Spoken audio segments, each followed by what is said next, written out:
Nous allons à Luc chapitre 13. Nous sommes sur la série des questions de Jésus. Et Jésus va poser une question qui en cache 3 ou 4 autres en fait. Luc chapitre 13 nous dit, de partir du verset 1, on va lire du verset 1 au verset 5. À ce moment-là, quelques personnes qui se trouvaient là racontèrent à Jésus ce qui était arrivé aux Galiléens dont Pilate avait mélangé le sang avec celui des sacrifices. Jésus leur répondit, « Pensez-vous que ces Galiléens étaient de plus grands pécheurs que tous les autres Galiléens parce qu'ils ont subi un tel sort? » Jésus même va répondre ça. « Non, je vous le dis. Mais si vous ne changez pas d'attitude, vous périrez tous de même. » Ou bien ces 18 personnes qui sont sur la tour de Siloé, qui sur la tour de Siloé et sur qui est tombée la tour de Siloé, et qui les a tués. Pensez-vous qu'elles étaient plus coupables que les autres habitants de Jérusalem? Non, je vous le dis. Mais si vous ne changez pas d'attitude, vous périrez tous de même. C'est un passage complexe. C'est un passage, comme à chaque fois que Jésus pose des questions, qui éveille en moi à chaque fois beaucoup de questionnements aussi. J'ai l'impression que cette série me fait me poser de très bonnes questions. J'espère que vous aussi. Et ce soir, il y a cette question en fait qui se cache derrière. Pensez-vous que les Galiléens étaient de plus grands pécheurs que tous les autres? En fait, ce qui se passe, c'est que les gens viennent à Jésus avec cette question parce qu'il y a un contexte extrêmement difficile. Il y a Pilate qui, en fait, alors que ces personnes venaient en pèlerinage, ils venaient donner des sacrifices à Dieu, et ces personnes en chemin ont été tuées par Pilate. Et il y a eu tout un gros mouvement de personnes qui sont morts à ce moment-là, et leur sang à eux, littéralement, s'est mélangé avec le sang des sacrifices qu'ils venaient offrir en fait. Et c'est ça qui se passe, c'est ça le contexte. Et du coup, les disciples viennent vers Jésus et lui disent « Comment Dieu peut-il permettre en fait que ces choses-là se produisent ?» C'est ça en fait. Ils venaient faire un acte noble. Ils venaient faire un acte qui avait du sens pour eux, spirituel, vous voyez. Et eux, ils se posent la question « Comment Dieu peut-il permettre que ces choses se produisent ?» Si Dieu est bon, c'est ça, je vous dis, il y a plein de questions derrière. Si Dieu est bon, comment pourrait-il rester les bras croisés et laisser que la tour tombe sur la tête de ces personnes innocentes qui vaquaient simplement à leurs occupations en marchant dans la rue? Ou alors leur permettre de devenir victimes de cette attaque sauvage comme l'a fait Pilate. Il a mêlé le sang du peuple à celui des sacrifices. Et vous et moi, on a de quoi être surpris en fait. On est surpris lorsque des choses qui pour nous n'ont pas forcément de sens se produisent. Et ce qui pourrait nous surprendre encore plus, c'est la réponse de Jésus. Parce que je ne sais pas si vous, ça vous étonne, mais moi je suis étonné que Jésus ne réponde pas une espèce de parole pour apaiser. Vous voyez ce que je veux dire? Pour calmer. Mais Jésus est comme ça. En fait, dès qu'il y a une confrontation ou il y a une revendication vis-à-vis de la souffrance, Jésus est Dieu, parce qu'on va voir, Job aussi, c'est la même histoire. Au lieu de faire câlin, au lieu d'aller dans le sens de dire mon chou, mon petit, il pose des questions pour avoir une confrontation encore plus terrible. Et il va dire, si vous pensez que ces choses arrivent parce que les gens étaient beaucoup plus pécheurs que les autres, je vous dis non en fait. Mais à moins que vous vous repentiez, vous là, vous aussi vous périrez. Je veux dire, moi je viens à Jésus avec une genre de question comme ça, je m'attends à tout sauf que Jésus me réponde comme ça. Je sais pas vous, C'est peut-être que moi, d'accord? Je veux bien. Maintenant, le fait est que il faut comprendre qu'est-ce qu'il fait le Seigneur. Je pense que ce qu'il dit à ceux qui posaient la question, c'est ceci. Vous venez vers moi avec une question, mais vous posez la mauvaise question. Ce n'est pas la bonne question. La question que vous devriez vous poser, c'est la suivante. Pourquoi cette tour n'est pas tombée plutôt sur ma tête que sur eux? C'est ça la vraie question. Pourquoi mon sang n'a-t-il pas été mélangé à celui des sacrifices plutôt que ceux des Galiléens? Pourquoi? Parce que vous et moi, nous pensons que d'une manière ou d'une autre, Dieu nous doit une vie sans souffrance. Humainement, on a tellement de mal, on a tellement un rapport compliqué à la souffrance, que du coup, ça ne vient pas à la tête et on ne peut pas accepter, on n'arrive pas à accepter le fait que le chemin de la souffrance fait partie aussi de notre chemin à nous, en fait. Et nous devons être prudents lorsque nous regardons cette question de la souffrance. Parce que ici, dans le passage de Luc, qui est un passage, excusez-moi le terme, mais c'est atroce, en fait.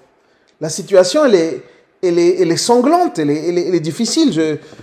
Ici, on voit, en fait, que les disciples, ils viennent avec cette question à Jésus. Mais il y a eu un autre moment, vous vous souvenez, quand dans le chapitre 9 de Jean, il y a les disciples qui viennent à Jésus, ils demandent au sujet de celui qui était né aveugle. Et ils lui disent, qui a péché? Est-ce que c'est les parents? Et est-ce que c'est cet homme qui a péché et que c'est pour ça qu'il est dans l'affliction? Et qu'est-ce qu'il dit Jésus? Jésus, ce qu'il dit, c'est non, aucun. C'est pas une histoire liée aux parents, ce n'est pas une histoire liée à lui, est-ce qu'il y a une malédiction, etc. C'est pas ça. Vous êtes venus vers moi avec un faux dilemme. Le dilemme, c'est pas ce qui s'est passé avec eux. Le dilemme, c'est pourquoi pas moi, en fait. Parce que ce n'était pas une punition pour cet aveugle-né. Ce n'était pas une punition non plus pour leurs parents que cet homme soit né de cette manière. C'était pour que le Fils de Dieu soit glorifié à cette occasion. Du coup, il y a des choses qui nous dépassent vis-à-vis de la souffrance.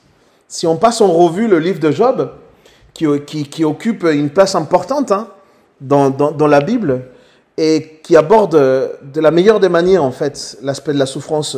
En fait, nous sommes confrontés à un drame de cet homme qui est l'homme, selon la parole de Dieu, l'un des hommes les plus justes, qui est ensuite réduit au pire niveau de douleur, de misère et de souffrance que quiconque dans le monde ait pu vivre, à tel point que ses amis commencent à se séparer de lui et puis à lui dire qu'il faut vraiment qu'il se tue. Sa femme va lui dire ça. En fait, tu dois avoir quelque chose de mauvais sur toi. Et je pense qu'il doit y avoir quelque chose de plus grand. Il pensait peut-être même il avait une double vie. Peut-être que devant tout le monde, il avait l'air juste, et puis au fond, en fait, il n'était pas si juste que ça, et que du coup, et c'est ça qui est difficile. Et Job va grimper sur un fumier, et la Bible dit qu'en fait, il va même maudire le jour de sa naissance. Parce que la souffrance peut nous amener à des situations extrêmes, mais pourtant, il a dit, même s'il me tue, même si Dieu venait à me tuer, j'espère en lui. Wow. J'espère en lui. C'est quelque chose qui moi, me touche beaucoup. Job a posé avec angoisse cette question à Dieu. La question que tout le monde, on se pose. On se pose tous cette question quand on est mal, quand on est dans la souffrance. Pourquoi Dieu? Pourquoi? Pourquoi moi? Pourquoi moi? Qu'est-ce que j'ai fait? Et je pense que c'est quelque chose de naturel, quelque chose de normal pour les chrétiens lorsque la douleur et l'affliction, la tragédie nous visitent. C'est que nous crions au Seigneur, pourquoi? Et on doit être prudent en fait. On doit être prudent lorsque nous posons cette question à Dieu.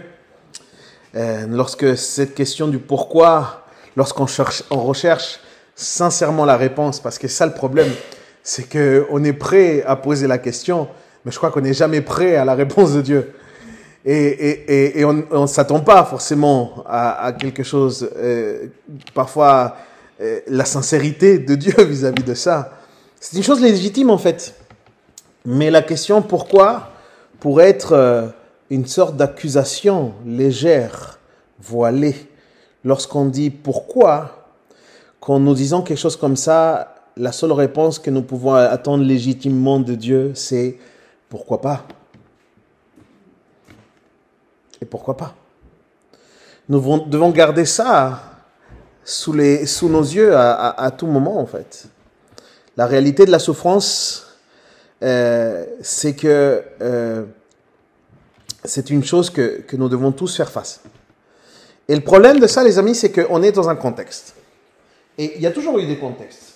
Et chaque génération a confronté le sujet de la souffrance selon les moyens qu'il avait.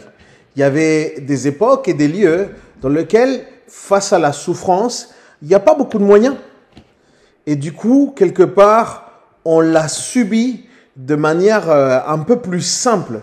Mais dès que dans un lieu, il y a beaucoup de moyens, qu'il y a de la médication, qu'il y a des médecins, qu'il y a un accès à la science, etc., eh ben, on ne l'approche pas les choses de la même manière. Et aujourd'hui, on est dans ce qu'on appelle un monde païen, on est dans un monde séculier. Et une partie du problème que nous rencontrons, c'est ce problème particulièrement difficile, et c'est qu'on entend beaucoup de positions vis-à-vis de la souffrance et de la douleur, des positions qui sont des positions païennes, ce sont des regards du monde en fait sur la douleur. Et je voudrais vous en parler de quelques-unes pour qu'on puisse comprendre pourquoi du coup nous avons tendance à penser comme ça, ou que vous allez entendre autour de vous des gens qui ont ce rapport-là à la souffrance. En fait, il y a différents points de vue vis-à-vis de la souffrance. Un des points de vue est celui qui considère la souffrance et la douleur comme une illusion. C'est un peu ce côté méditatif. C'est un peu ce côté qui est un petit peu plus asiatique. C'est une vision de la souffrance qui est presque une vision de déni. On est dans le déni, on ne souffre pas. Il n'y a que de la souffrance. La souffrance est une question d'état d'esprit pour eux. Okay? C'est comme si on ne subit rien. Ce n'est pas réel et nous devons comprendre que ce n'est qu'une illusion. Mais aller dire ça à quelqu'un qui est au stade 3 de son cancer dans un hôpital, aller lui dire qu'en fait la souffrance est dans ta tête. Non, parce que nous savons tous que la souffrance est réelle. Il y a une douleur, il y a quelque chose de fort qui s'appelle la souffrance. Nier cette réalité n'est pas une solution au problème. Il y a une deuxième manière de voir aussi dans notre monde qui est abordé le problème de la souffrance et du mal avec une vision stoïcienne, c'est-à-dire rester stoïque. Et en fait, on entend par ce terme le fait, et c'est un peu plus dans de la culture populaire, c'est le fait de se dire faut garder votre sang-froid en fait. Ne vous laissez pas abattre. Et on commence à quelque part à dire des pensées positives, etc. Vous voyez ce que je veux dire? Et du coup, en fait, les stoïciens croyaient, à l'époque en tout cas, qu'on vivait dans un monde qui était contrôlé par les forces matérielles. Et ces forces matérielles opèrent selon les lois des lois déterministes fixes. Et nous n'avons absolument aucun contrôle sur ce qui arrive dans notre environnement, mais par contre, nous avons le contrôle sur notre destin et sur notre karma. C'est ça qu'ils disent, en fait. Et en fait, tout ça, c'est que le résultat de forces impersonnelles. Et nous n'avons aucune liberté pour déterminer finalement, nous, notre propre destin, parce que ce n'est pas notre destin. La vie appartient à Dieu. Donc, c'est Dieu qui détermine sur la vie ou sur la mort. Aujourd'hui, les stoïciens d'aujourd'hui, de notre époque, cherchent également à atteindre cet état en pratiquant assidûment l'art de ce qu'ils appellent l'imperturbabilité.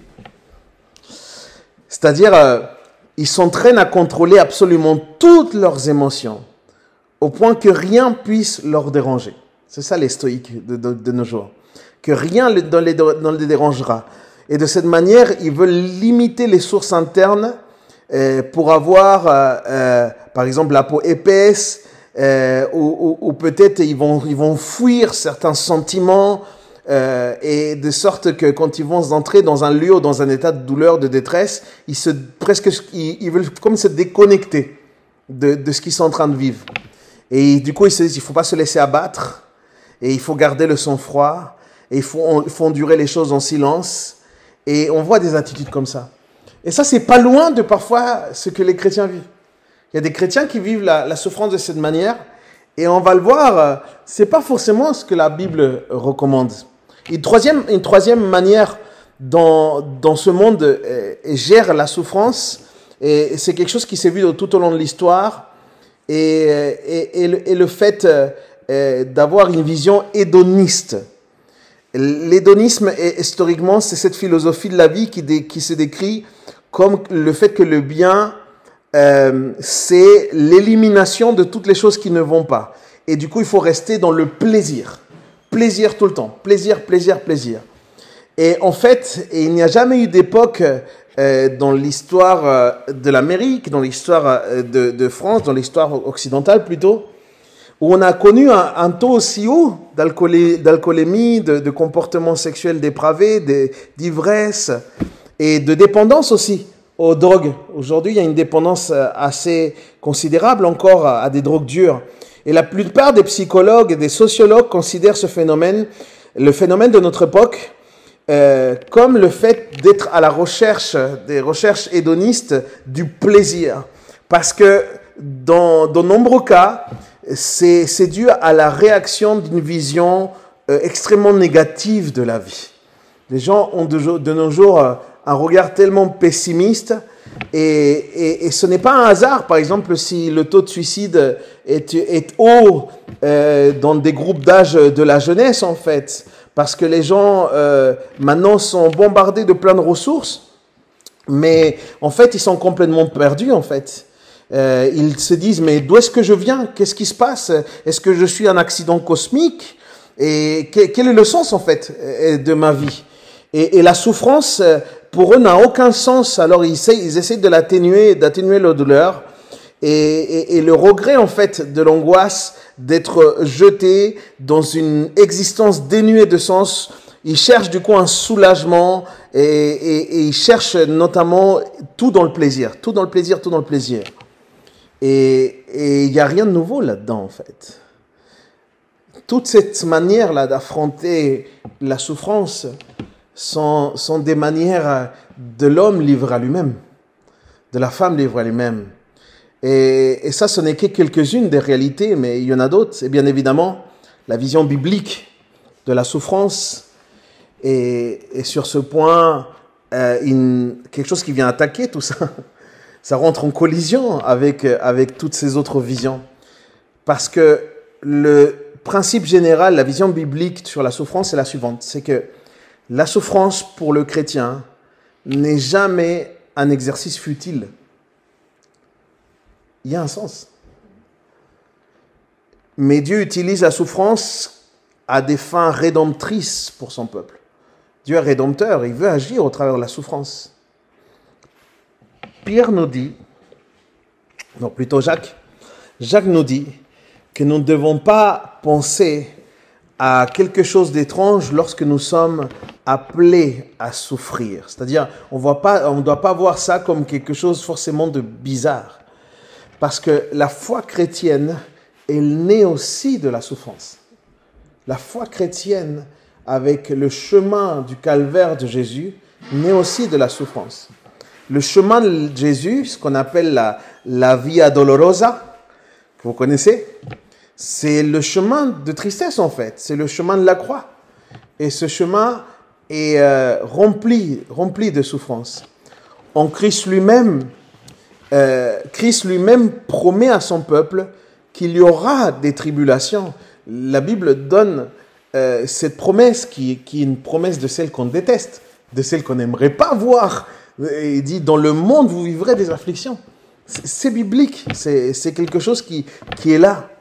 Et on aura des afflictions. Et Paul dit que l'accomplissement de son propre corps, les afflictions qui n'ont pas encore été accomplies dans le corps de Christ, ils seront accomplis quelque part dans son Église. C'est-à-dire qu'on va, parce qu'on est attaché à Jésus, il y aura une forme de souffrance, quoi qu'il arrive. Que nous sommes tous appelés à partager même les douleurs de Christ, appelés hommes de douleur, et qui étaient toujours familiers au brisement finalement. Et ça, c'est une approche qui est compliquée. Ça, c'est une vérité qui est pour toutes les générations et pour nous tous. Ça ne nous aide pas parce que il y a une différence, par exemple, avec le stoïcisme.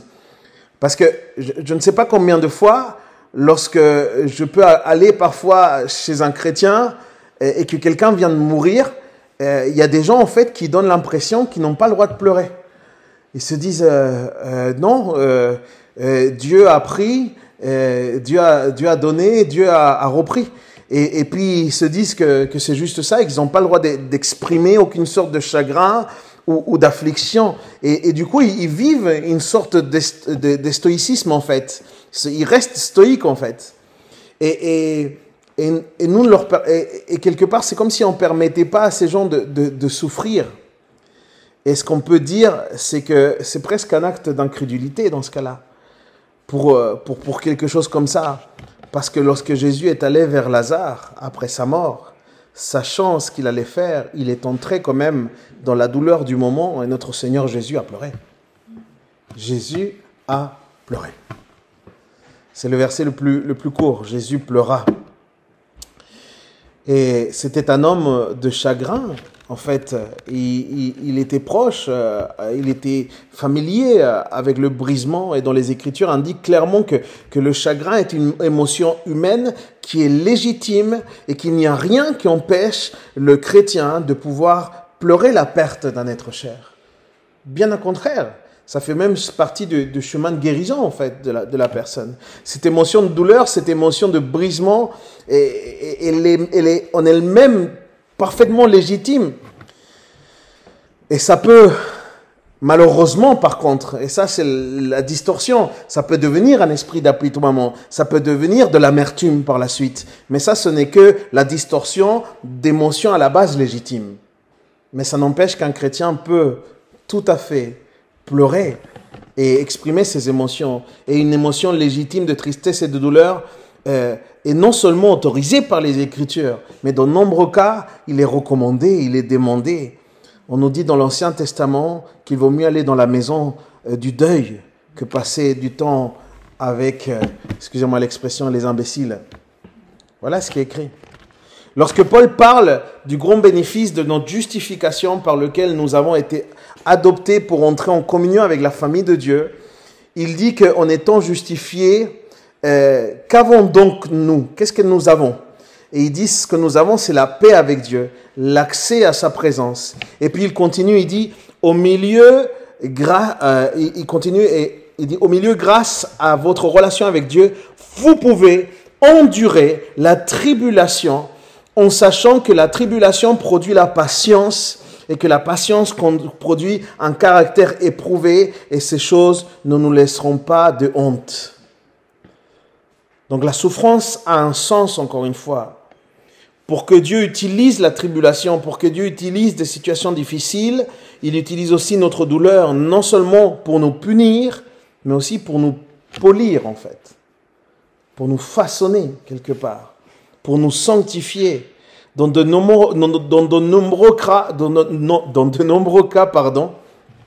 on entre parfois dans le feu du creuset, parce que Dieu doit éliminer en nous ce qui est pas bon dans nos vies, ce qui lui-même quelque part nous reproche, ou ce qui est reprochable devant Dieu en tout cas, dans le processus de douleur et de souffrance. Grâce à ce processus, en fait, on devient plus semblable à Jésus lui-même. Et ça, il faut qu'on le comprenne aussi. Paul nous rappelle ensuite que les souffrances des temps présents ne durent qu'un instant, et il ne constitue pas une réponse définitive. Et que les souffrances que nous sommes appelés à endurer dans ce monde ne sont pas dignes d'être comparées aux choses glorieuses que Dieu a gardées au ciel pour ceux qui l'aiment. Ainsi, d'une certaine manière, notre souffrance devient un pont vers la gloire de Dieu. Mais ça, on ne le voit jamais. Quand on douille, on ne le voit jamais. Qu'en fait, ça fait partie de ce chemin que le Seigneur a pour nous. Ça veut dire que... Est-ce que ça veut dire pour autant qu'on doit courir vers la souffrance? Non, je vous rassure. Non, vous et moi, on n'est pas appelés à une vie de souffrance. On ne doit pas dire « Merci Seigneur » chaque fois que le ciel me tombe sur la tête. Non, c'est pas ça. Il y a des gens qui essayent de faire ça, mais encore une fois, ils rentreraient dans une sorte de déni. Comme je le disais, ils traitent davantage la douleur comme si c'était illusoire, comme si c'était pas une réalité, mais en fait, la souffrance, elle est réelle. Nous ne sommes pas contents. Toi et moi, nous ne sommes pas contents lorsqu'on a mal à la tête. Ça m'arrive pas souvent, mais pendant une certaine période, j'avais pas mal de migraines. C'est parce que je refusais de mettre des lunettes aussi. Mais une migraine, c'est terrible. Une migraine, c'est insupportable. Enfin, je ne sais pas comment vous le vivez. Moi, je le vivais super mal. On n'est pas réjouis, les amis, lorsqu'on a un diagnostic de cancer. On n'est pas réjouis. Mais notre réjouissance, oui, par contre, c'est que la présence de Dieu est au milieu de notre douleur. Et là, ça change tout. Là, ça change tout. Mais encore une fois, nous ne devons pas... ce qu'on doit comprendre, de peur de sombrer dans une destruction ou dans l'étonnement à chaque fois qu'il y a une affliction qui nous frappe, c'est qu'on doit s'y attendre. C'est ça qu'on doit comprendre. On doit s'y attendre. Le principe de veiller, de prier sans cesse, c'est aussi cette préparation-là. C'est quand ces choses-là nous arrivent, ça ne nous prend pas au dépourvu, on est en Christ, on est attaché. Il y a un fondement. Et ça fait partie de notre appel en tant que chrétiens. Que Dieu nous a appelés dans un monde déchu qui a exercé justement son ministère dans un monde qui est une vallée de larmes, un lieu de douleur auquel nous ne pouvons pas nous échapper. Et cette situation avec ce bébé me faisait beaucoup réfléchir sur ce que je partage ce soir. Maintenant, pour finir, supposons que je sois affligé dans la souffrance. Et je me pose la question du pourquoi. Pourquoi est-ce que je suis dans le deuil? Eh bien, à ce pourquoi, vous serez étonnés des réponses de Dieu. Parce que parmi les réponses de Dieu, il peut y avoir celle-ci. Dieu peut avoir besoin de nous corriger. On peut être parfois dans des moments de souffrance parce que Dieu aurait besoin de nous corriger. Que ça fasse partie quelque part de ce qu'on peut appeler... Et n'y voyez pas là quelque chose de péjoratif, parce que tout ce qui est de Dieu est bon, une sorte de colère corrective. Dieu a besoin parfois de nous amener dans des lieux de souffrance, et parfois même de nous pousser à qu'on s'humilie en fait. Et ça, c'est pas forcément simple à entendre, ni à comprendre. Mais Dieu fait ça. Il existe de nombreux exemples dans la Bible dans lesquels on voit des hommes et des femmes de Dieu est amené dans des moments de vie comme ça. Comment Myriam, par exemple, est-ce qu'elle a contracté la lèpre? À un moment, il y a cette histoire dans la Bible où Myriam contracte la lèpre. Eh bien, Dieu lui a donné la lèpre pour la conduire à la repentance. Et que dit Jésus?